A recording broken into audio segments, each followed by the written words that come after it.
आपल्या मराठवाड्यामध्ये वेळामुळे सण मोठा केला जातो बघ, त्याच्यासाठी भजीची भाजी केली जाते. ते तू बी करून दाखव की व्हिडिओसाठी. हो रे, करते. सगळ्याला समजावं लागते की मराठवाड्यामध्ये हे सण होते म्हणून. त्याच्यासाठी तुरीचे सोले, वाटाण्याचे सोले, आवऱ्याचे शेंगा, मुठभर शेंगदाणे आणि काकडीच्या फोडी टाकले बघा. इथं खरं तर वाळकाच्या फोडी टाकतात बघा, आमच्याकडे नव्हतं म्हणून काकडीच्या फोडी, टमाट्याच्या फोडी आणि काबुली चना टाकले, कोथिंबीर 2 मूठ इतकं, मेथीची भाजी टाकून घेतले, वांगे टाकून घेतले मोठ्या फोडी चिरून आणि बटाट्याचे फोडी बी टाकून घेतले.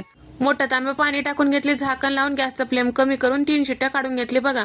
आता याच्यासाठी आपल्याला एक मिश्रण तयार करून घ्यायचं आहे बघा. त्याच्यासाठी काय केले, चिंचेचं कोळ तयार करून घेतले आणि त्याच्यामध्ये बेसन पीठ टाकून छान असं मिक्स करून घेतले बघा. आणि त्याच्यानंतर ती शिट्ट्या झाल्यात बघा कुकरच्या, थंड झाले की मिक्स करून घ्यायचं. सगळे जिन्नस छान असं उकडल्या गेलेले आहेत बघा.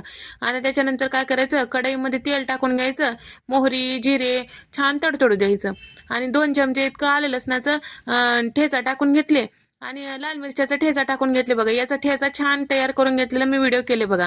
आणि लाल मिरची पावडर आणि बेडगी मिरची पावडर, हळद, धने पावडर, चवीपुरतं मीठ टाकायचं, सगळं शिजवलेलं याच्यामध्ये टाकायचं, भरपूर कोथिंबीर टाकायचं. तेल साईडला सुटू लागलं की याच्यामध्ये तयार करून घेतलेलं मिश्रण टाकायचं. आता चिंच टाकल्या, टमाटर टाकल्या, आंबट होऊ नये म्हणून थोडं गुळाचा खडा टाकले. आता हे सगळं मिक्स केलं की शिजून घ्यायचं. वेळामुळेला आमच्या मराठवाड्यामध्ये सगळ्या ठिकाणी होते बघा. तुम्हाला तर आवडलं तर लाईक करून जावा.